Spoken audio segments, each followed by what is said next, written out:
So I was talking to my friend yesterday, and I told him, I said my next major purchase further down the road would be a motorcycle because I miss riding.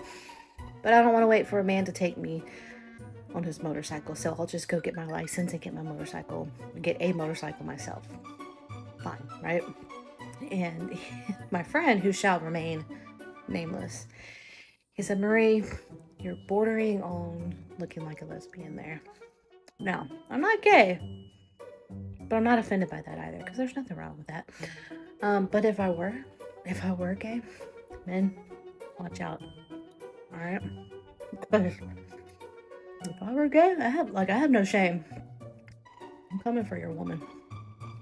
She'd be mine, and then she could ride on the back of my motorcycle if she wanted to. Just saying.